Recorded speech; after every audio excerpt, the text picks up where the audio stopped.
to gather the trust of the people, it depends on how the court conducts itself. Indeed, there are many Africans and friends of Africa, and even enemies of Africa, because we have those, who have skepticism that any African mechanism can work.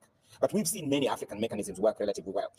But to the three AES leaders, I'd also say, you don't have by yourself, as you're currently constituted, the legitimacy to walk out of the Rome Statute or really any other thing. You were not democratically elected by the people. We haven't formally asked the people of the three countries whether they want to walk out. So what we need to see is a return to them, a reform of the constitutions, a reform of the laws, a reform of the institutions, facilitation of free, fair, and transparent elections, and electing then a legitimate leadership. And that legitimate leadership can now be the one to engage the citizens of those three countries on whether to walk out or not. This cannot be a decision that's made by a few men, because essentially men in a military junta that took power through the gun, even though they took power to protest other undemocratic dispensations that we had, that we should have confronted and addressed and redressed. And we, especially with the institutions, the African Union, ECOWAS, and so on, had not, So with a constitutional dictatorship, but they can only be at best transitional leaders. They don't have the legitimacy to make such fundamental decisions on behalf of the people of those countries.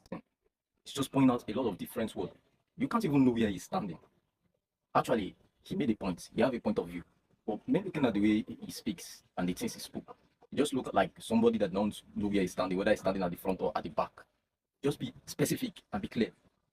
Although the African mechanism he's talking about can only work only if Africans stick to their mechanism and take their mechanism very, very seriously and effect it. Without strong effectiveness of the mechanism, it will not work. If you like talk from now till tomorrow, it's a lack of effectiveness in the mechanism that makes it look like it's not working or that makes it not work. Yes, that's actually what's making the African mechanism not work. Example, Nigeria. When the case rise, after a period of time, the case starts going like this, start going upside down. Later on, they close the case. Or they get manipulated, they manipulate the case. They collect bribe because of bribing, because of corruption, because of all this stuff. It makes all this mechanism not to be effective, all these laws not to be effective. They are not following the law. Even following the law in a country like Nigeria make it look like you are wickeding a person. Giving a citizen or a person a punishment according to the law makes it look like you are being biased or something. Or they do not actually want to effect this law because of bribing and corruption, making these masses believe that they can actually succeed in their evil deeds. And people are even enjoying engaging in these activities. Yes, because they felt they can actually escape. Yes, that's actually what's going on.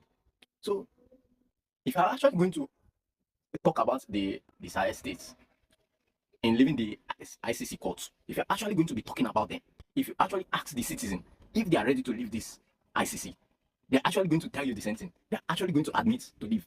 Just take, for example, the ECOWAS. What have ECOWAS done? If you are going to look at the ECOWAS we have is supposed to make the whole African cooperative society, a very cooperative society, yes, because that is what ECOWAS is actually standing for. Even cooperative in aspect of economic, finance, and everything. But ECOWAS is not actually doing it. Look at traveling from